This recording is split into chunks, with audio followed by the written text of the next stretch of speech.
Hello and welcome back to my channel, the place for bullet journaling, lettering, and calligraphy enthusiasts.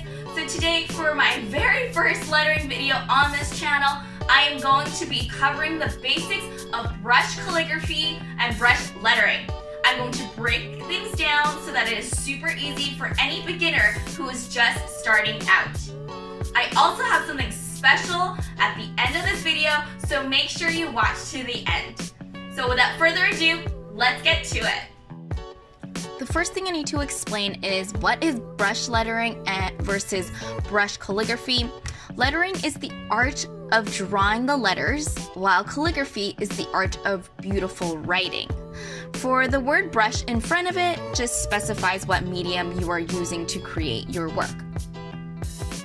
For the purpose of this video, I'm going to be using lettering and calligraphy interchangeably because at this stage it is pretty much the same thing. For brush calligraphy, the material you are going to need is a brush pen.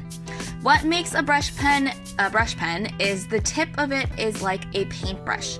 I'm going to try and get my camera to focus on this. This is the typical shape of a brush pen where it is pointier at the top. There are many different types of brush pens you can get, so here are some of my favorite pens that I use whenever I am doing brush lettering.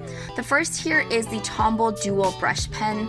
One side is a fine tip, which is useful for other types of drawing, such as lettering. Another one that I use a lot is the Tombow Fudenosuke pens. There is a hard tip and a soft tip version. They are also much smaller than the dual tip ones. This one here is the Sai Japanese Traditional Colors pen. I don't see as many people talking about this one, but I find these pens are just so beautiful and the tips don't fray as easy as other ones. So I really like these ones. And here is also the Pental Signo touch pens that are also amazing. Another option that I didn't put in is the actual paintbrush.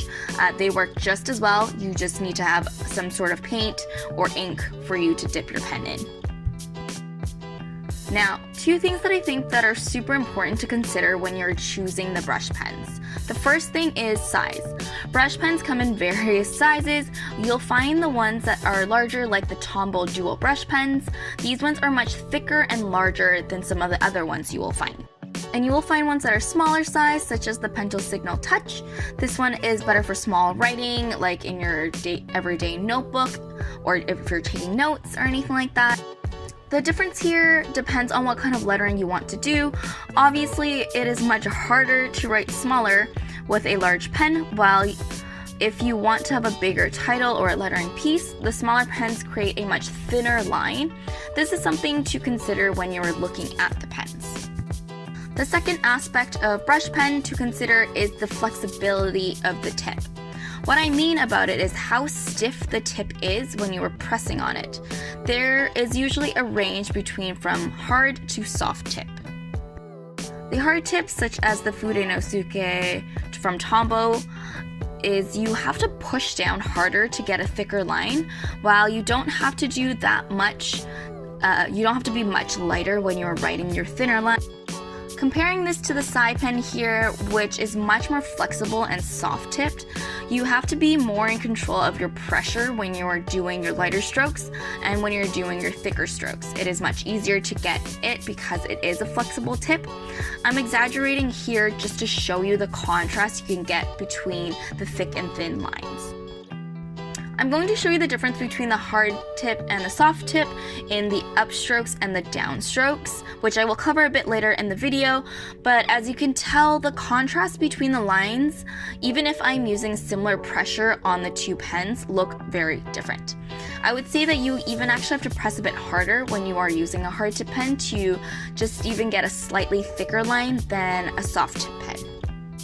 For beginners, I would recommend getting a brush pen that is smaller and has a harder tip, something like the Pental Signo Touch pens. These ones are my favorite to start with as beginners. They're not as hard as the Tombow hard tip ones, but it is still firm enough for proper control. These types of pens, because it's smaller and less flexible, makes it easier for you when you are practicing your strokes. It's just for better control. So now that you know the different types of brush pens you can choose from, something else that I want to show you that I think is super important is how to hold your brush pen. I'm going to try and draw it out because I think it'll be easier to see. The correct way of doing it is actually to hold your pen in a 45-degree angle. Oh gosh, what an ugly pen drawing, but as you can see, it is around a 45-degree angle. A lot of the times, I've seen other people holding the pen completely upright in a 90-degree angle. I think maybe they think this will be better for the lighter strokes, but don't do it this way. So this one here is the wrong way because it can actually fray the tip of the pen, and when you press down, you won't get as nice of a thick line. So here, this part here is the correct way. Let me show you what I mean when I am holding a pen. I am never holding it straight up. When I'm holding, you can't really see it, but it is a 45-degree angle. So when you're doing your light and heavy strokes, it is easy to make it quite even for each stroke. Versus when you hold your pen completely straight, you still might be able to get a nice thin line, but some of the control is no longer there and you won't be able to get as smooth of a line with the transition, and it isn't good for your pen either, as I mentioned. So now I'm going to show you the very basic strokes that you can use to create the letters. I want you to practice your upstrokes and your downstrokes. So for your upstrokes here, this is when your pen is going upwards when you are writing. This is the lightest touch so that you can see the difference in your lettering. These strokes are thin and they're light. So the opposite of that is the downstrokes. This is for when your brush is going downwards, when you are applying the most pressure. This creates a more heavy stroke that is thick, and I think heavy is probably the best way of explaining the pressure and this type of stroke. So what I want you to do is to practice the strokes and focus on the consistency of the line and really practice controlling your speed. I think especially for the thinner lines, it is easy to get a wobblier line, as you can see here, so practicing is key. When you are going in your downstrokes, it is practicing when it is heavier, so keep in mind how fast you are going and try to keep it as an even pressure. I would say that the downstrokes are easier to consistently press down than the light strokes. Once you are practicing the two strokes enough, then I want you to combine them together into this shape, go from light to heavy, and get this just to get this look, and you can do it the opposite way with the heavy to light. Just keep on practicing and you will get to kind of see what style you like as well. If you want to take this one step further, I recommend you to practice from light to heavy to light strokes to challenge your control. I will break down further the basic strokes in another video, so stay tuned for that.